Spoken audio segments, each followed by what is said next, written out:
হঠাৎ একটা SMS, আপনার অ্যাকাউন্টে 47,25,48,281 টাকা ঢুকেছে। আর সেই SMS কার ফোনে? যিনি রান্না করে বাড়িতে বাড়িতে খাবার পৌঁছে দেন, যার সর্বোচ্চ মাসিক আয় 6 থেকে 7,000 টাকা। গত ফেব্রুয়ারি মাসে এমনই অভিজ্ঞতার মুখোমুখি হন বেলেঘাটার বাসিন্দা 55 বছরের নূপুর ঘোষ। বেলেঘাটাতে হোম ডেলিভারি কাজ করে নূপুর ঘোষ। বিধবা নূপুর ঘোষের মান্থলি ইনকাম কিন্তু এই হোম ডেলিভারির জন্য মাত্র কয়েক হাজার টাকা। কিন্তু গত ফেব্রুয়ারি মাসে তিনি যখন তার ব্যালেন্স চেক করেন সেই সময় তাজ্জব তিনি বনে যান। অর্থাৎ নূপুর ঘোষের এই অ্যাকাউন্টে কত টাকা ঢুকেছে দেখানোর চেষ্টা করবো। 47,25,00,000 টাকা, 48,281 টাকা, অর্থাৎ প্রায় 48 কোটি টাকার মতন ঢোকে এই অ্যাকাউন্টে।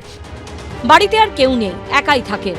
SMS দেখে তো প্রায় জ্ঞান হারানোর মতো অবস্থা হয়েছিল নূপুর ঘোষের। তারপরেই জাকিয়ে বসে ভয়। ছোটেন পাঞ্জাব ন্যাশনাল ব্যাংকের বেলেঘাটা শাখায়, যেখানে তার অ্যাকাউন্ট।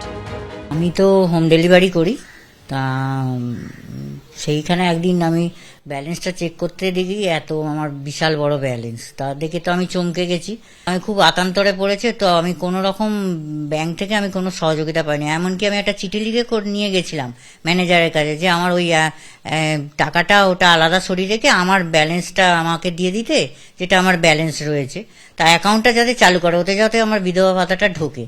তা অনেকবার ছোটাছুটি করেও কোনো ওনাদের থেকে কোনো হেল্প আমি পাইনি। এরপর আরো বড় সমস্যায় পড়েন নূপুর ঘোষ। তার একমাত্র অ্যাকাউন্টটা ফ্রিজ করে দেওয়া হয়। ফলে একাকী মহিলার রোজকার খরচে টাকা তোলার রাস্তাও বন্ধ হয়ে যায়। এভাবে চূড়ান্ত ভোগান্তিতে কেটেছে 6টা মাস। এর মধ্যে এটিএম এ ব্যালেন্স চেক করে দেখেছেন সেই 47 কোটি টাকাও আর তার অ্যাকাউন্টে নেই, অথচ অ্যাকাউন্ট এখনো ফ্রিজ। ব্যাংকে গিয়ে লাভ না হওয়ায় শেষে বেলেঘাটা থানার দ্বারস্থ হয়েছেন তিনি।